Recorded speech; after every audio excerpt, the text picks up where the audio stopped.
Today is January 23rd, 2019. My name is Joe Todd. This is an interview with Paul Patterson in Bartlesville, Oklahoma. Sir, where were you born? I was born in Rahway, New Jersey. Raleigh, New Jersey? R-A-H-W-A-Y. R-A-H. W-A-Y. A-Y. New Jersey. When's your birthday? July 3rd, 1948. 1948. Who was your father? Edward Wesley Patterson. Okay. And your mother? Johanna Catherine Harmson. H-A-R-M-S-E-N. S-E-N. Patterson. Did you go through school in Rahway? No, I was born in Rahway, the hospital, but I actually, for the first 4 years, I lived in Kenilworth, New Jersey, and then we moved, my mom bought a house in Cranford, C-R-A-N-F-O-R-D, and I lived there from 52 to 1973 after my mom passed away. Okay. And you started school in Cranford? Cranford, right. Okay. And you graduated high school what year? I did not graduate high school. I got my GED in the Army, Okay. through the Army. Okay. In your schooling, who was your favorite teacher? Mrs. Dalek. Mrs. Dowling. Why was she your favorite? She could put up with my trying to be the class clown and still be a good tutor and loving person to everybody in the class. What kind of work did your father do? I don't know. I never knew him. Okay, okay. What did you do for recreation in high school? Softball, baseball, a little football, but I wasn't physically fit, so most of the time we played pool over some friend's house, but we loved board games too. Okay, okay. What did you do for recreation in high school? Softball, baseball, track. Okay, okay. You play sports in school? In school, yes. Okay, okay. And how far did you go in high school? I went through 9th grade. 9th grade. What did you do after 9th grade? Became a bum at home. Just, I convinced my mom to sign me out of school. Stayed at home, tried to run a stamp and coin business. That didn't do too well. So after I got my draft notice, I went in the military. When did you get your draft notice?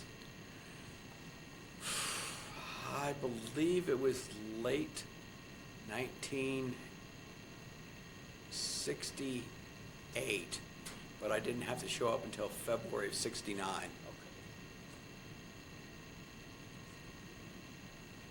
Did you consider joining another service like the Navy or the Marines or the Air Force? No. Okay. I was scared to death of Vietnam. I thought being an only child with my mom, I'd have an out, and it didn't happen. Where'd you go for your basic training? Fort Dix, New Jersey. Fort Dix. Same for AIT. Then I went down to Fort Benning, Georgia for a stint to try to go to NCO school. Lasted to 2 weeks before the end of the school, and then I realized I would have to be responsible for a number of other people, and I said, I quit. Tell me about basic training.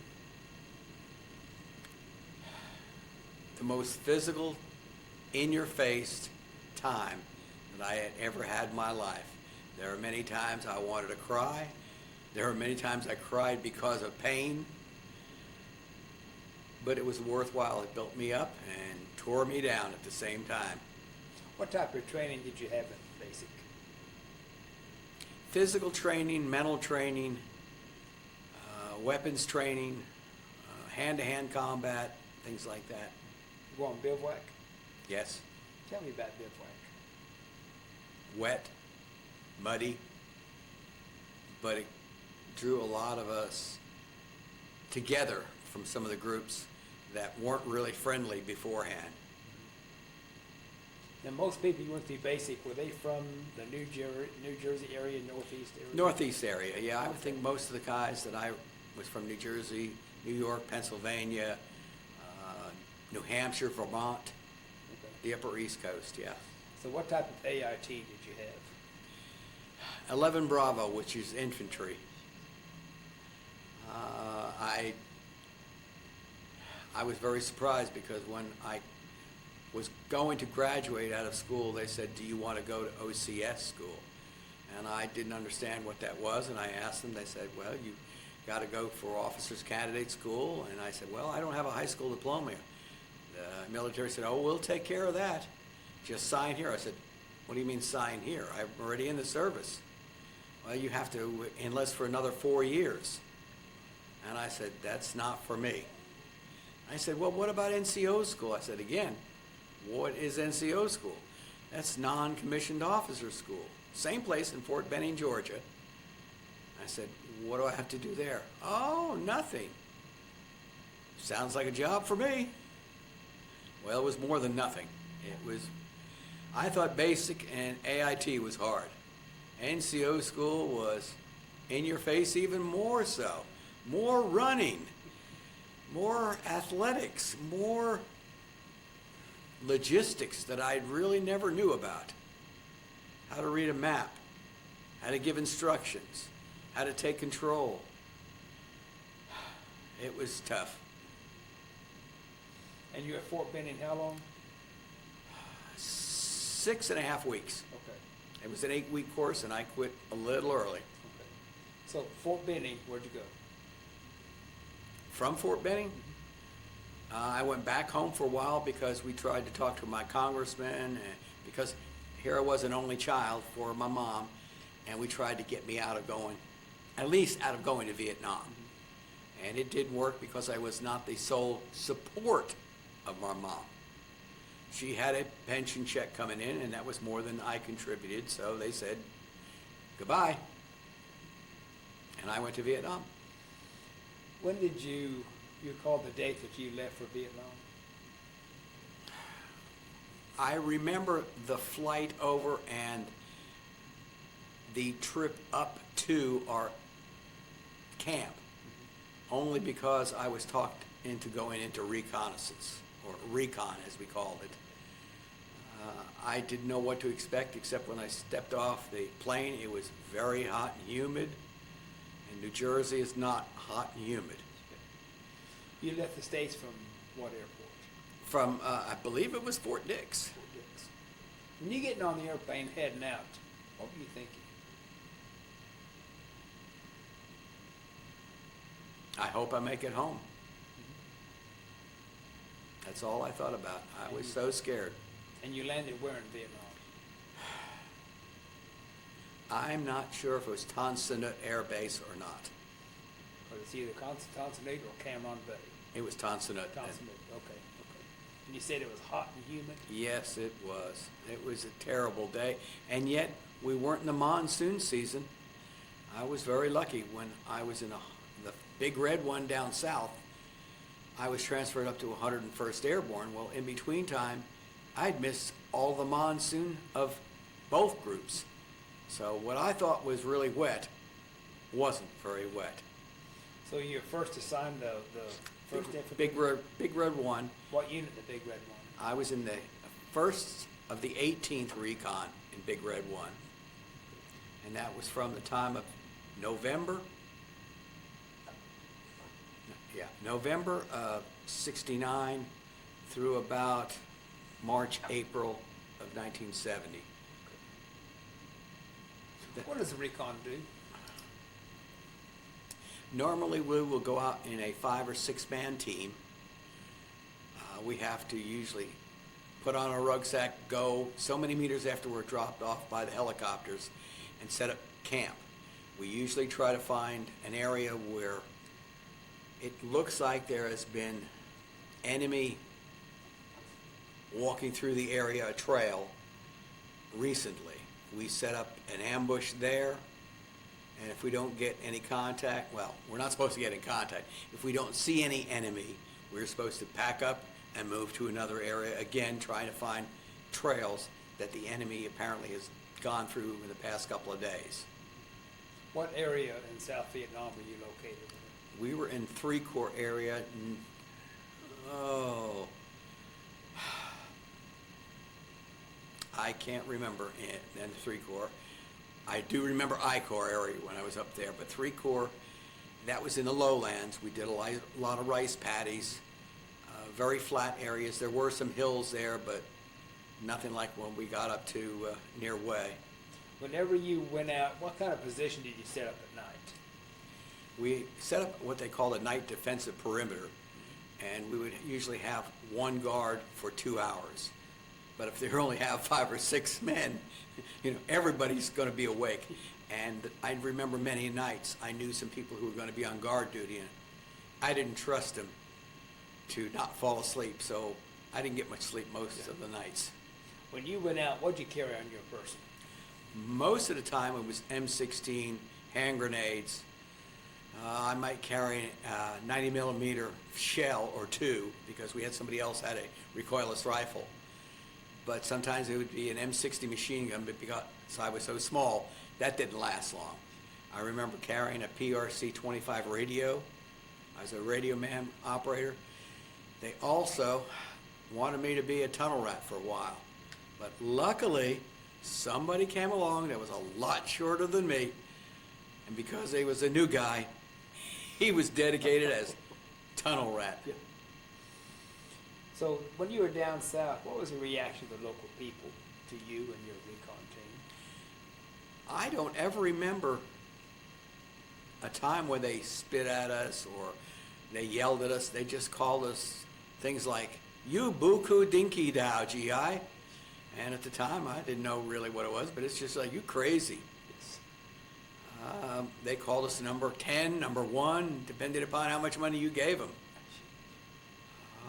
They liked us most of the time, but most of us were afraid when somebody would come up to you because they might have a hand grenade and blow themselves and you up at the same time. But I never had that problem over there, and most of my buddies didn't either. How long were you down south with the Big Red One? Till March, April of 70. Then I got transferred up to 101st Airborne. Why were you transferred? Big Red One was going home, Okay. and they wouldn't let us go home with him. So you transferred what unit in the 101st? First at 506 Recon. And you were based where up north in High Court? Camp Eagle, Ripcord, Bastogne, a number of fire bases, camps up there. We just airlifted in and out. We might be in camp maybe one day, and we'd go out for 6, 7, 8 days, come in for a day, and go back out to a different area. Now, how was the terrain in I Corps compared to 3 Corps? 3 Corps was pretty much flat. We got up to I Corps. I didn't realize where we were, but we were within a few miles of what they call the Ashaw Valley and pretty close to the DMZ sometimes. So we saw a lot of North Vietnamese regulars instead of down south where we saw the Viet Cong in what they call the black pajama suits and carry a rifle over their shoulder. These guys up north were full military. Oh, I didn't ask. Down south, how could you tell the Viet Cong from just the regular people? Most, not all, most of the Viet Cong would wear black pajamas, but there were people in the daytime who wore black pajamas. That didn't necessarily mean that they were Viet Cong, but anybody who went out after a certain time, which was called curfew, it was sometimes designated as a free fire zone, which meant if they came out, you shot them. Now, up north, did you set up the same position as you did down south when you were overnight? Pretty much. We had a little bit more Claymore mines, a lot more Claymore mines, because we knew there was going to be more regulars there than Viet Cong. The VC, usually there was a few of them. North Vietnamese, you could run into 100, 150 of them, and if there's only 6 of you, What do you do in a case like that?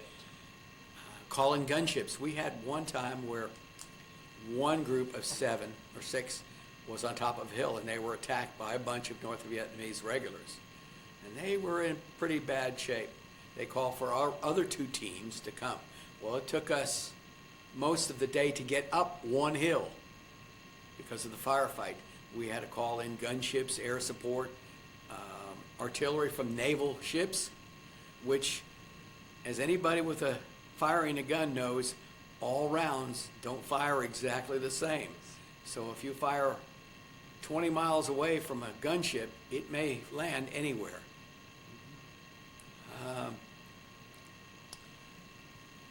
We fought our way up to the peak. I think we got one guy wounded.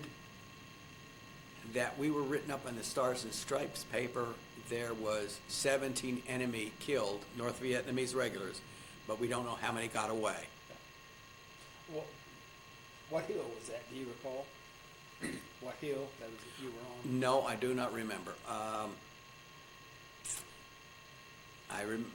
think it was April 27th, and recollections change between each one of us, but we have a recon reunion once a year, and I get different stories from almost everybody in that recon team. I remember it being only a few hours long, the firefight. Somebody else said it was overnight. Somebody else said it was a 3-day firefight off and on. I said, I just don't remember that. What do you do in a firefight?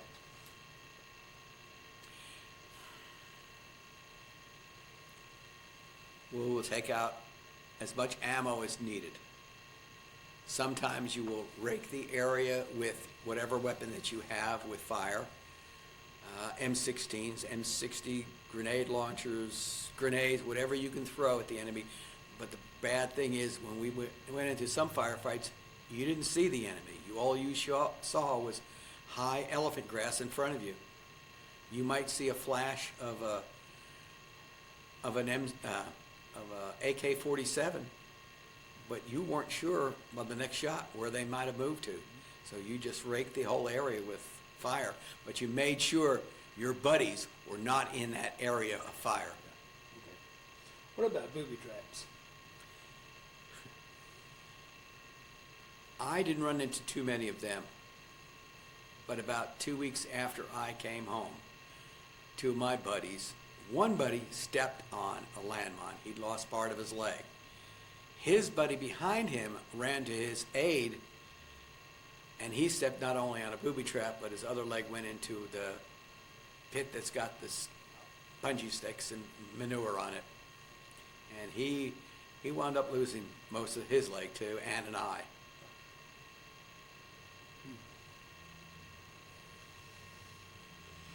What about the local people up north? We didn't see too many local people up north. We didn't go into much of the area just because it was so close to the DMZ, and they might be people who really wanted to kill you. Whereas down south, you knew some people were down there to kill you, but you just weren't sure who. We just assumed everything up north was bad. You work with the mountain yards? I did not. Okay.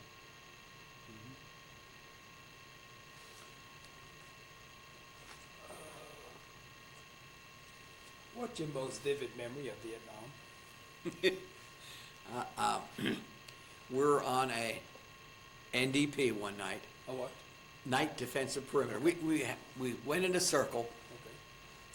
We set up claymore mines, booby traps around the area so that if anybody or anything tripped those wires, it would go off and wake us up and we would get into a firefight. About 1:30 in the morning, two of the claymores went off. Boom, boom. We got up and we took all our machine guns and everything we could fire. We fired at it again. We stopped. We could hear movement in the grass, and we fired again. About 15, 20 minutes later, we heard more movement in the trees, and we fired again. Well, here it is around 2 o'clock in the morning. There's no sound, but none of us in the dark are going to go out there and search for them. So we stayed awake all night long, waiting for that sun to come up. And when it did, we went out and counted the bodies. 1, 2, 3, 4, 5, 6, 7 dead rock apes. A rock ape is just like a a larger baboon. And they were swinging through the trees, and a couple of them happened to come down and walk through our booby traps. Here we stayed up all night long, scared to death, and we killed a bunch of apes. When you were out, how were you resupplied? Usually by helicopter, but as soon as the helicopters came in and resupplied us, we had to hump, which is to move away from that area as fast as we could to set up another perimeter somewhere else. And it had to be usually at least a couple of miles away, because the enemy would see the helicopters come in and they would swarm there, because they knew either we were being resupplied or they could fire on the helicopters. Is that the Hueys? Yes.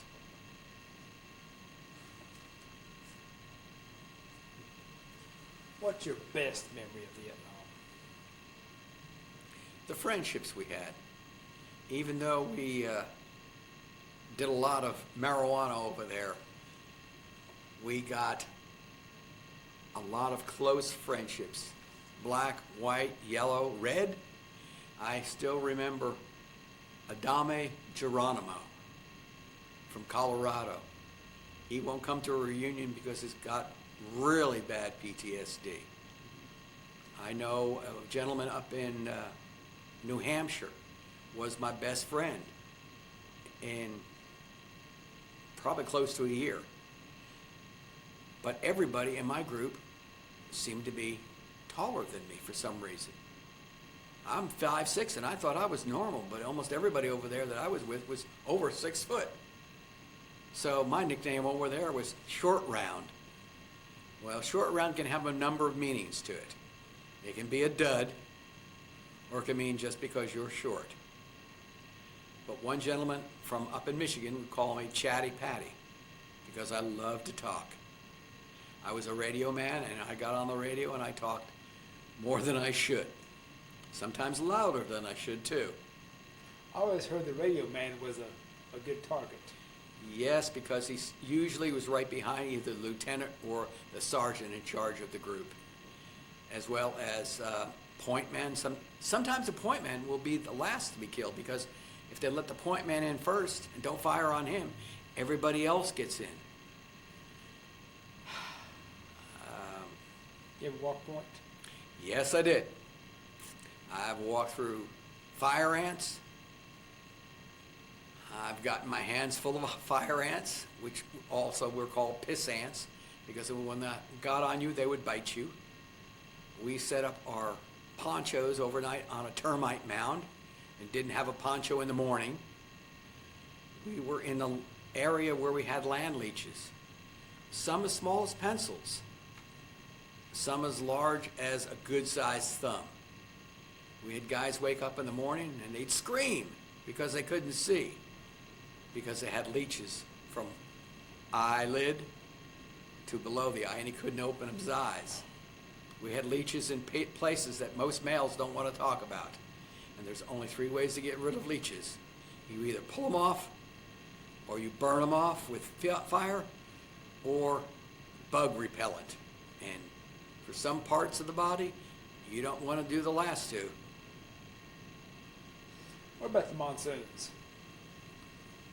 I thought when I got over there, I went through a monsoon, because there were times it felt as though the rain was coming up, but that was the wind blowing so hard and so fast. But because I was down south, I missed the monsoon, and I had just missed the monsoon when I moved up north.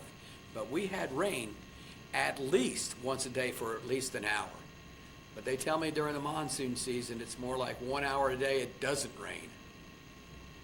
But we made it okay. We would be soaked, but you could hang out the clothes and, just strip naked. And in 5 or 10 minutes, those clothes would be dry. We had a lot of fun. We bathed in a lot of rapid water that was colder than whodunit, but we got clean. We didn't have a lot of soap with us because that gave off a fragrance that was not good. Because the enemy could smell you then. Yes. We Americans have a certain smell about us because of the foods that we eat.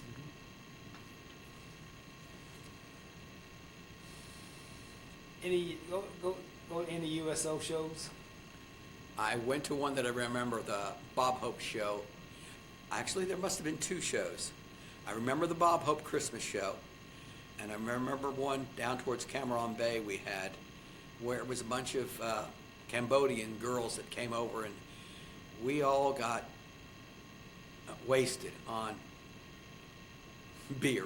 We drank so much beer in those 2 days. I still can't remember most of it, but luckily I still have pictures. You take an R&R over there. Yes, I did, and I went to Bangkok, Thailand. What was the reaction of the people in Thailand to you?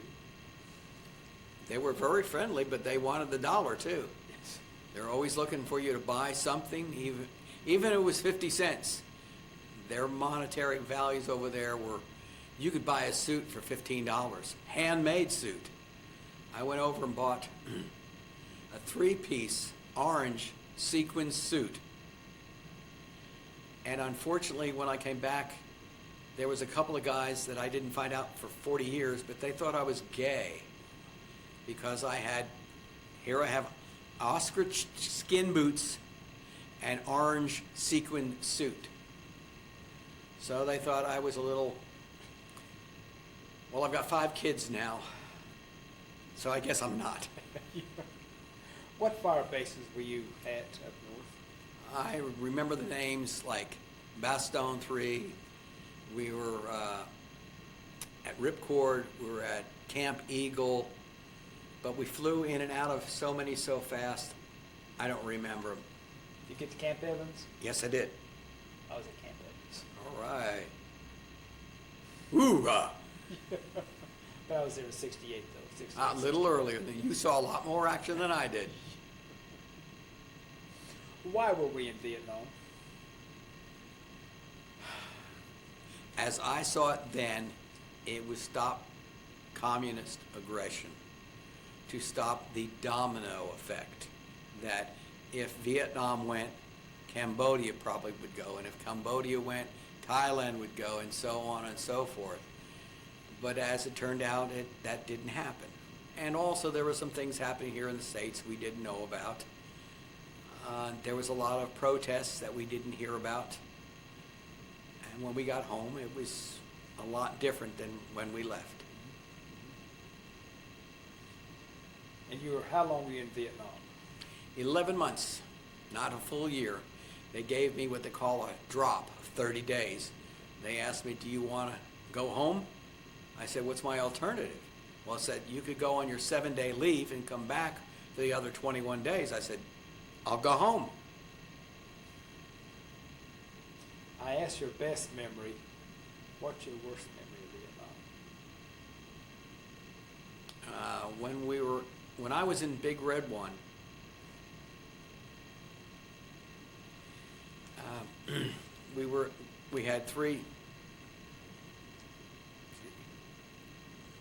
we had a couple of 5- and 6-man teams, and we were given instructions as to set up our NDP, Night Defensive Perimeter, set up an area on one side of the road, and another team was supposed to go to another side of the road, and another team to another. Our sergeant did not want to admit that he couldn't read a map. We didn't know this at first. Unfortunately, we set up on the same side of the road as the other guys. We had a sniper assigned to us. We saw moving on what we thought was the other side of the road. We went to hide behind a rice paddy, and as we did, our sniper got shot. We fired at the other group. The other group fired at us. Through contact on the radio, we found out within 5 minutes that our group was firing at us and we were firing at them. their sniper had shot our sniper. They were from the same small town in Georgia. So the other sniper had to go home and answer for this to all of his friends and neighbors. But what was worse, there was 3 of us tried to give CPR to Sergeant Giles, not knowing really, when you press on somebody's stomach, it looks like they're breathing. So we tried to give him CPR for a number of minutes, and from what medic said later on, that he probably died with the first shot.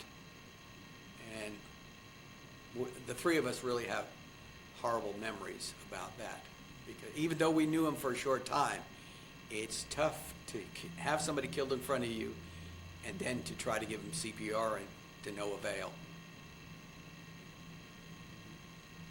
Tell you about coming home. I remember getting on the plane, and everybody on the plane was yay as soon as we lifted off. But we hit a lot of air turbulence, and everybody said, oh no, we go through a year in Vietnam and now we get shot down? But we didn't. I was one of the lucky ones, even though I was from the East Coast. When I came home to Newark Airport, we landed in the state of Washington. I forgot what. Seattle, Tacoma, SeaTac. Yeah. And then I came to somewhere in Missouri, and then we took a plane to Newark. When you got off at SeaTac, Mm-hmm. what'd you do when you got off the airplane? Just waited for the next one. Were there any civilians there? I don't remember any. There must have been, and same with Missouri, there must have been some, but I was so ready to go home. But for some reason, as soon as I got to Newark, New Jersey, it just didn't feel the same. I didn't get spit upon. I didn't get some of the things that some of the other people had, but I just got a taxi and had the taxi take me home to Cranford, New Jersey, which was about 22 miles away. And I really wanted to surprise my mom. And she was surprised, so surprised she almost had a heart attack. And for a 50-something-year-old person to have a heart attack, that's not good.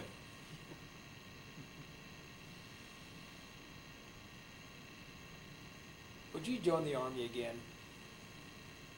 Yeah, well, not now I wouldn't. I'm too old and fat. Yeah. I would have done it if I knew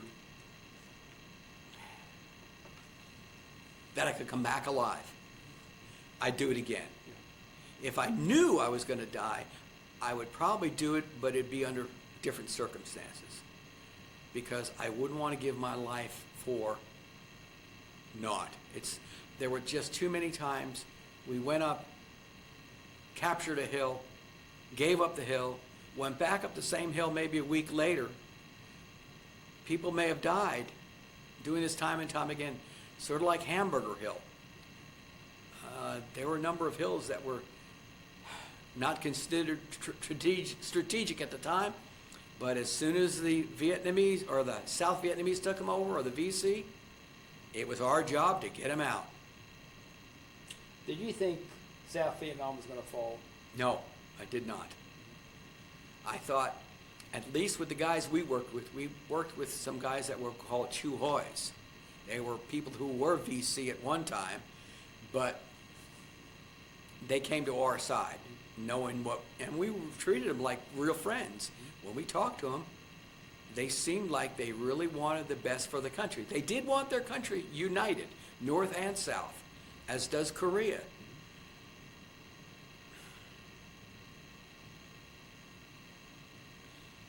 And I thought the country itself could handle it with enough training. And I thought for sure we had some good people there, but I guess the higher-ups just didn't do right by their people. I'd like to do a word association. I'll give you some words and you give me your reaction. The first one is basic training. Hard. AIT. Harder. NCO school. Smart. Vietnam. Pretty. First, the 18th Recon. Bloody. First, the 506 Recon. Hills. Ho Chi Minh. Old guy with a beard. Lyndon Johnson. Texan. Richard Nixon. Tricky Dick. How do you want to be remembered? A loving father. Anything else you want to talk about? We had a lot of experience in Vietnam, and I cherish most of them. I hate some of them, but it's part of life. What are some of the experiences you went through over there? Carrying a machine gun, it's not easy when you're not physically fit. Flying in a helicopter and going sideways and seeing the ground. Flying in the helicopter so many times that you get a couple of air medals for it. To do things like run out in the front of people and get Army Commendation Medal with V device for valor and not know why you got it.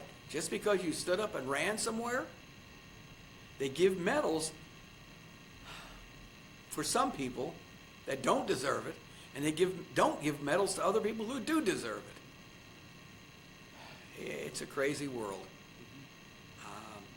Vietnam definitely was an experience. Would you go back to Vietnam today? Yes. I definitely would have different feelings, and I would cry, as I did when I went to the wall in D.C. I cried my heart out. There are still times that certain things come up and I'll cry. And VA has said I have some issues, and I do. But most of the time, I'm pretty upbeat. But there are times when I watch movies or even the Ken Burns series on Vietnam. I'll cry like a baby. That's it. Well, sir, this is an excellent interview. Thank you. I want to thank you for your service and thank you for the interview. Thank you. And again, this is January 23rd, 2019. My name is Joe Todd. This has been an interview with Paul Patterson in Bartlesville, Oklahoma. Thank you. Thank you. Yeah.